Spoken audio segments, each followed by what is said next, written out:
madaxweynaha Jamhuuriyadda Somaliland Mudane Muuse Biixi Cabdi ayaa waxa uu ka hadlay dagaalka ay maamul goboleedka Soomaaliya ee Puntland ku soo qaadeen ciidanka qaranka Somaliland ee ku sugan jidda hore. madaxweynaha oo arrimahaasi ka hadlaya ayaa waxa uu yidhi weerar laga soo diray afar gaari oo technical ah oo ka yimid Garowe ayaa waxay raas ka rideen hadaftimo oo ah xarunta saldanada Suudaan Saciid oo aan wixii Soomaaliya ay buuqiyo jirtaan ay xabad ka dhicin wala Soomaaliya ma taageeraysa marka ninkii odaya siyaasi ah kii madax dhaqameeda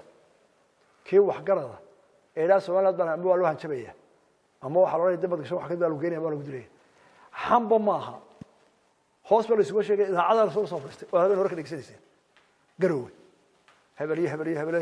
inka xagga amra waadil waxa diidaa oo ka dal koriga dawaadi hadda wadada deegaan saa wax lagu qabso waxa uu sheegay taliska Muqdisho halka ma joogtaan idinkii baa shaydin ilaaliya marka ninka soo jooga iyo ninka jooga cergaabo uga meesid haddaad soo raaci weydo waan ku xurayaa iyo waan ku xukumayaa xabsiga eedgelis anagu waxaan leeyahay kanaga soo jeeda wada hadal iyo walaalo maxay ku rabtaa ayaan ku dhamaanay oon ku leeshin ka naga gardaran ee labada goor iyo saddex goor soo weeraray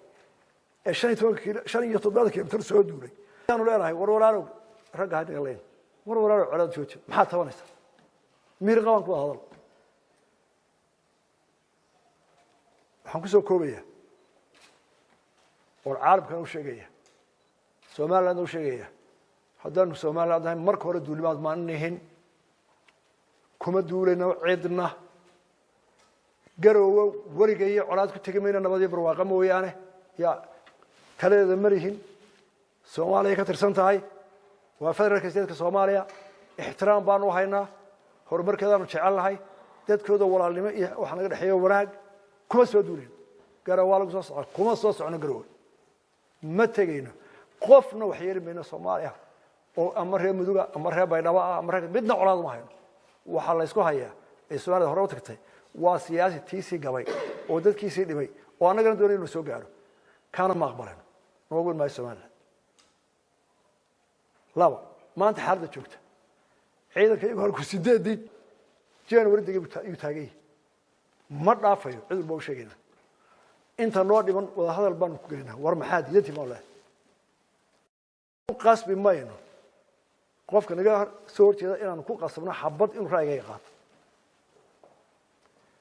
ciidanka warhaas joogay weerar gali maayo xabadna u ridmaayo xagga haddiina la soo weeraro istaafacayna dhinaca kale waxa uu madaxweynaha Jamhuuriyadda Somaliland Mudane Muuse Biixi Cabdi uu ka hadlay khasaarihii ka dhashay rababkii duufaanada watay ee ka daay gobolada dalka madaxweynaha oo arrimahaasi ka hadlaya ayaa waxa uu yidhi khasaaraha imika Somaliland ka soo gaaray dadka dhintay waa 50 qof oo 49 qof Somaliland oo dhan 7 qof rag ruux lama hayo dadkii waa qaaday baday ku dareen ay ku jiraan qoysas dhan oo deganaayo reeraade deganaa shamba caruusha jirkay ah dadka dhintay 7 waa dhaawac magaalooyinka duway waa baday magaalooyinka aqaladii iskuuladii wixii ku shaqeynay meelay MCH-yadii waa baday waxa la yaab leh dabayshani waxay siday ee dhibaatada weyn kale waxa weeye xoolihii ayaan boqolkiiba 80 ka badan baxday waxa la yaab leh xoolaha waxa ugu nafado bini aadmiga aynu islaamku ka nafsiga waa